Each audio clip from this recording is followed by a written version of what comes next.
राधे राधे सभी को आपके अपने इस ऐस कहानियाँ चैनल में आप सभी का स्वागत है।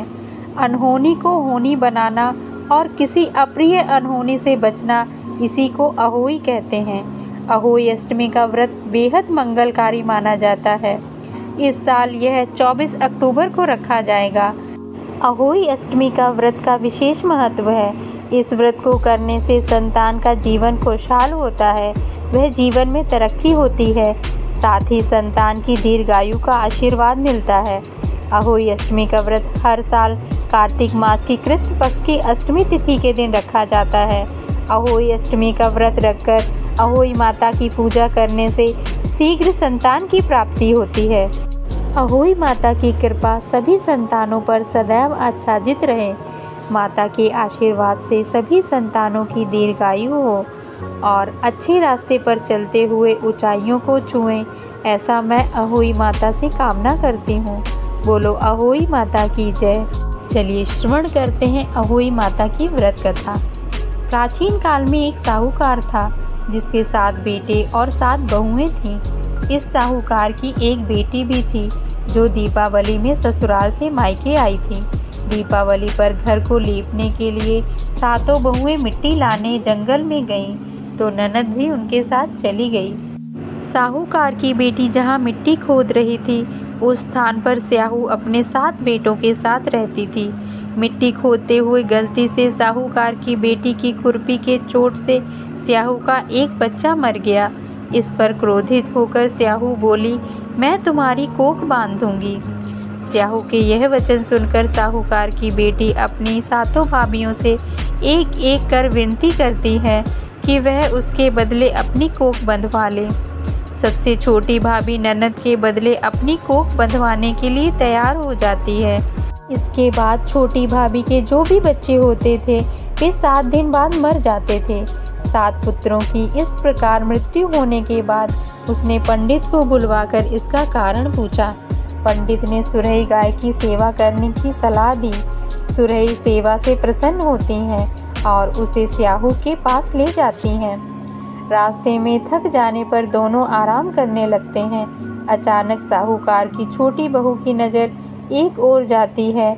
वह देखती है कि एक सांप गरुड़ पंखनी के बच्चे को डसने जा रहा है और वह सांप को मार देती है। इतने में गरुड़ पंखनी वहां आ जाती है और खून बिखरा हुआ देखकर उसे लगता है कि छोटी बहू ने उसके बच्चे को मार दिया है। इस पर वह छोटी बहू को चोंच मारना शुरू कर देती है। छोटी बहू इस पर कहती है कि उसने तो उसके बच्चे की जान बचाई है। गरुड़ पंखनी इस पर खुश होती है और सुरही सहित उन्हें स्याहू के पास पहुंचा देती है। वहां स्याहू छोटी बहू की सेवा से प्रसन्न होकर उसे 7 पुत्र और 7 बहू होने का आशीर्वाद देती है। स्याहू के आशीर्वाद से छोटी बहू का घर पुत्र और पौत्र बंधुओं से हरा भरा हो जाता है। ऐसी मान्यता है, तभी से अहोई अष्टमी का पर्व मनाने की परंपरा शुरू हुई। इस दिन माताएं अहोई माता की पूजा करती हैं और निर्जला व्रत करती हैं। यह कथा सुनती हैं और सुनाती हैं। यह विश्वास है कि अहोई माता की पूजा और इस कथा को सुनने से संतान के जीवन में आने वाली सभी बाधाएं दूर होती हैं और बच्चे को अच्छे स्वास्थ्य व लंबी आयु का आशीर्वाद मिलता है। माता अहोई को पार्वती जी का ही एक स्वरूप माना जाता है और इनकी पूजा करने से महिलाओं की कुंडली में ऐसा योग बन जाता है जिससे संतान की जीवन में आने वाली हर समस्या की समाप्ति होने लगती है। जिस प्रकार हर व्रत से जुड़ी एक कथा होती है और वो कथा व्रत की महिमा का बखान करती है, उसी तरह अहोई अष्टमी की कथा भी इस पर्व की महिमा का बखान करती है। इस कथा का पाठ अहोई अष्टमी के दिन अनिवार्य माना जाता है। इस कथा को पढ़े बिना व्रत पूरा नहीं माना जाता। अहोई माता ने जैसे साहूकार की छोटी बहू की सुनी, वैसे सभी महिलाओं की सुने।